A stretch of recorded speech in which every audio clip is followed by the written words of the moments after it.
Far away in the distant lands along the east coast of North America lies the territory of the Black Indians, that is, the Pequot Indians.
Hidden away in the dense forests on America's eastern shores lies an Indian village tucked away from the conspicuous eyes of the pale-skinned colonizers, who but recently arrived on these distant shores.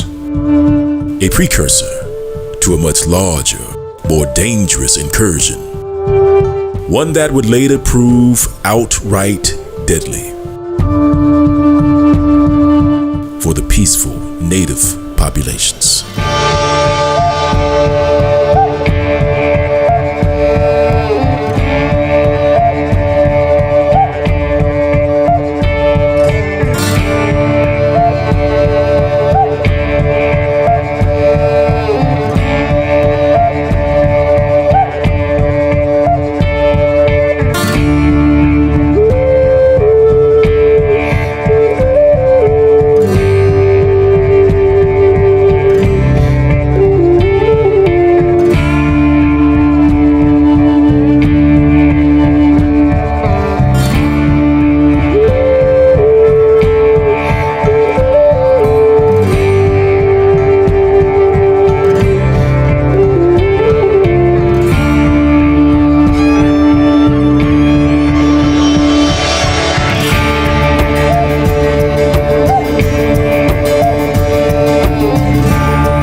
After the English made landfall, the native Pequot Indians reached out to their arch rivals, the Narragansetts, in an attempt to dissuade them from joining forces with these foreign invaders.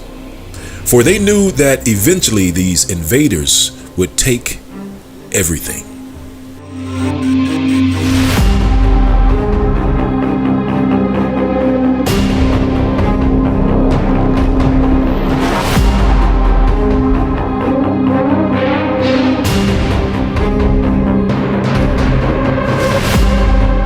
As the following reference reads, it reads, "In the meantime, the Pequots, especially in the winter before, sought to make peace with the Narragansetts, and used very pernicious arguments to move them thereunto, as that English were strangers, and began to overspread their country.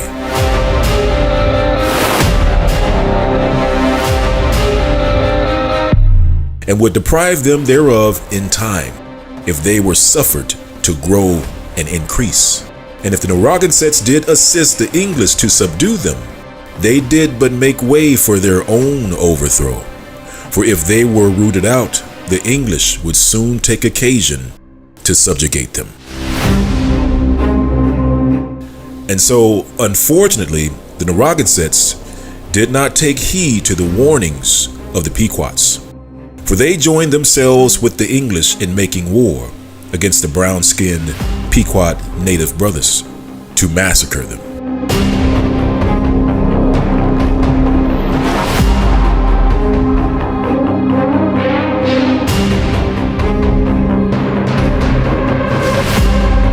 As the following reference reads, and it reads, "The Pequots were retired into two strong forts, one of which was situated on the banks of the river Mystic, and the other about 8 miles further, was the headquarters of Sassacus, their sachem, at whose name the Narragansetts trembled, saying, he was all one a god.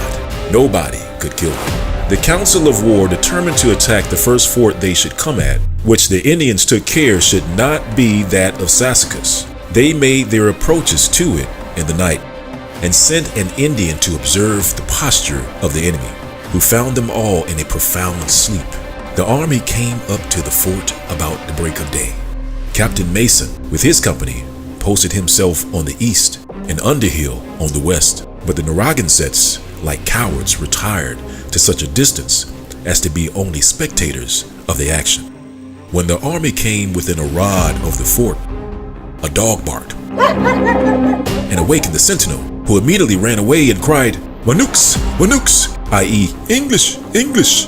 The soldiers entered the fort at a passage, which was only blocked up with bushes about breast high. Captain Mason was the first man that leapt into it, and made good his ground till his men could pull the bushes away. Upon this followed a sharp engagement, in which several of the English were wounded, and many of the Indians killed. But the houses of the fort, being made of nothing but combustible mats, joined close to one another, the English set them on fire, and retired, posting themselves at all the avenues to hinder the enemies making their escape. Now, family, just a quick side note, this is similar to the fall of Jerusalem, where Esau cut off the escape of Judah during the fall of Jerusalem. However, that's a story for another day. As we continue to read, and it reads, "The fire by the advantage of the wind carried all before it. Many were burnt to death, which the Narragansetts from a distant rising ground, where they had posted themselves, beheld with infinite pleasure and satisfaction, dancing and whooping all the while, and insulting over their dying enemy. Some of the Pequots were shot as they were climbing over the palisades. They who had the courage to sally out at the gate in order to break through the enemy were either cut off by the English or the Narragansetts." And the next reference reads, and it reads, "It was conceived they thus destroyed about 400 at this time. It was a fearful sight to see them frying in a fire, and streams of blood quenching the same. And horrible was the stench sent thereof. But victory seemed a sweet sacrifice, and they gave the prayers thereof to God, who had wrought so wonderfully for them, thus to enclose their enemies in their hands, and give them so speedily a victory over so proud and insulting enemy."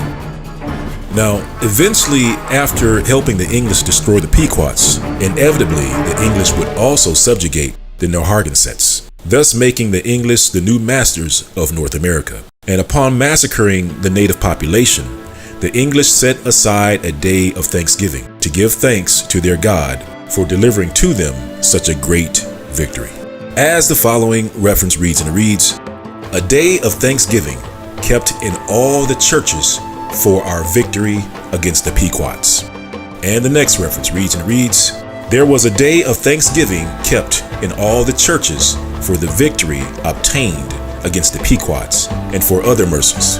The magistrates of Plymouth officially ordered such days to be kept as early as 1623, and in 1637 an ordinance was passed that it be in the power of the governor and assistants to command solemn days of humiliation and also for thanksgiving, as occasion should be offered. You see, family, these days of thanksgiving were later consolidated into a single day by Abraham Lincoln, during a time in which the so-called Negro was still a slave in America.